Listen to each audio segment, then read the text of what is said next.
Site के ऊपर steel का काम करते समय सबसे कॉमन गलती क्या होती है? बेंड डिडक्शन को इग्नोर करना। और इस छोटी सी गलती की वजह से जहाँ तो स्टील कम पड़ जाता है या फिर अननेसेसरी वेस्टेज हो जाता है।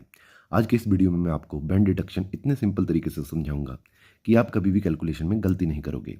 सबसे पहले समझते हैं कि बेंड डिडक्शन होता क्या है। जब हम किसी स्टील को बेंड करते हैं 90 डिग्री पे, 135 या 180 डिग्री के ऊपर, तो उस बेंड की वजह से एक्चुअल लेंथ में थोड़ा बहुत चेंजेस हो जाते हैं। मतलब अगर आप सिर्फ स्ट्रेट लेंथ मेज़र करोगे तो आपकी फाइनल कटिंग लेंथ गलत हो जाएगी। इस लेंथ का डिफरेंस जो है उसी को हम बेंड डिडक्शन कहते हैं। अगर सिंपल वर्ड्स में कहूँ तो बेंड की वजह से जो एक्स्ट्रा लेंथ कंसीडर होती है उसको माइनस करना ही बेंड डिडक्शन होता है। तो चलिए, साइड पर जनरली तीन तरह के बेंड होते हैं। 90 डिग्री का होता है, 135 और 180। मान के चलिए जी एक स्टील बार है, ये सीधी गई थी, दो जगह हमने जी 90 डिग्री पर बेंड किया है, तो ये 90 डिग्री का बेंड हो गया। ये रिंग है, इसमें तीन 90 डिग्री के बेंड हो गए, एक, दो और ये तीसरा। और ये दो बेंड जो हुक वाले हैं ये 135 डिग्री के बेंड हैं। ठीक है जी। अब इनका सिंपल रूल याद रख लो तो आपका सारा काम आसान हो जाएगा।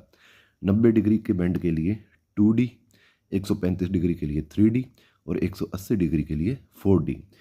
ये माइनस होगा और यहाँ पर D क्या होता है? बार का डायामीटर, मतलब जो आपका स्टील रीइंफोर्समेंट आप यूज़ कर रहे हो उसका डायामीटर होता है। एग्जाम्पल देता हूँ, अगर 10 mm तक सरिया है हमारे पास, 10 mm की रीइंफोर्समेंट बार है, तो अगर 90 डिग्री का बेंड डिडक्शन हो रहा है तो 2D करना था हमें। तो 2 10 का डाया था, D 2 गुना 10 20 mm माइनस करेंगे आप हर एक 90 डिग्री के बेंड पे। एक बार नहीं, जितने भी 90 डिग्री के बेंड हैं उस आपके स्ट्रक्चर में उतनी उतनी जगह पर 2D माइनस होगा। 135 डिग्री है तो 3D होगा। डाया कितना था? 10 mm, 3 गुना 10 30 mm। 180 डिग्री के लिए 4D था तो 4 गुना 10 40 mm। तो ये तो हो गई नॉर्मल आपकी कैलकुलेशन।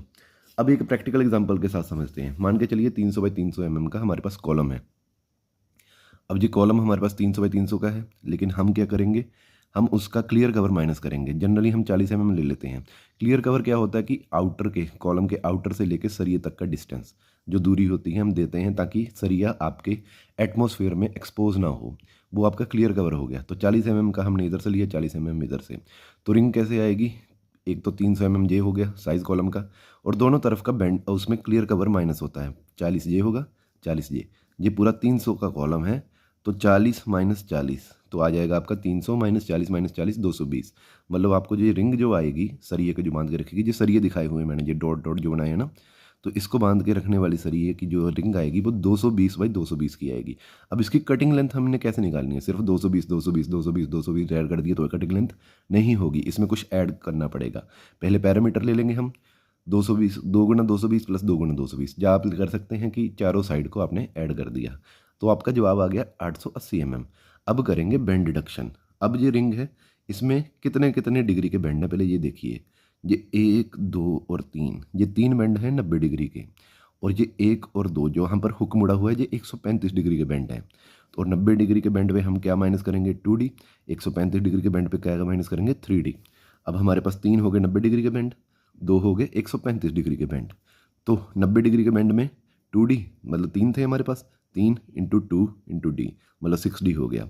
और दो थे 135 के, 135 पे आता है 3D, माइनस दो थे 2 गुना 3D is equal to 6D। मतलब टोटल बैंड डिडक्शन कितनी होगी? 6D plus 6D 12D। इतनी आपको बैंड डिडक्शन करनी पड़ेगी, तब आपका जाके जवाब आएगा। अब डिडक्शन तो होगी, कुछ चीज़ें ऐड भी होंगी। ये आगे एक्स्ट्रा भी तो लेंथ आई है हुक की, तो नॉर्मली हम 9D या 10D कंसिडर कर लेते हैं। इस एग्जाम्पल में मैं 10D ले ले रहा हूँ। D वही डायामीटर है, तो 10 का सरिया था तो गुना 10 100 mm। लेकिन ये एक हुक का हुआ, दूसरे का कितना हुआ? सेम हुआ, 2 गुना 10D मतलब 20D हमने ये ऐड कर लिया। अब कटिंग लेंथ क्या होगी? Total perimeter plus hook length minus band deduction. Perimeter कितना आया था अपने पास? 880 mm, वो लिख दिया हमने। फिर हुक लेंथ कितनी आई है हमारे? 20D, वो लिख दी है। बैंड डिडक्शन टोटल कितना हुआ है? 12D का, माइनस 12D कर दिया। 20 में से 12 गए, 8D आ गया। डाया कितना था रिंग का? 10 mm का। 880 प्लस 8 गुना 10 80 mm। 880 प्लस 80 ये कितना आ गया आपका? 960 mm। यानी कि आप 960 mm की लेंथ का सरिया काटेंगे तो आपकी इसकी रिंग बन जाएगी। तो ये थी सिंपल कैलकुलेशन। और जहाँ लोग सबसे बड़ी गलती अगर देते हैं कि बेंडेड डिडक्शन को इग्नोर कर देते हैं, सिर्फ पेरीमीटर के बेसिस पर कटिंग लेंथ कर देते हैं, हुक साइड करते हैं बट डिडक्शन भूल जाते हैं, तो रिजल्ट क्या होता है? या तो स्टील शॉर्टेज हो जाएगी, या साइट पर डिले होगा, या एक्स्ट्रा कॉस्ट आएगी। इसलिए बैंड डिडक्शन इग्नोर करना मतलब डायरेक्ट लॉस है।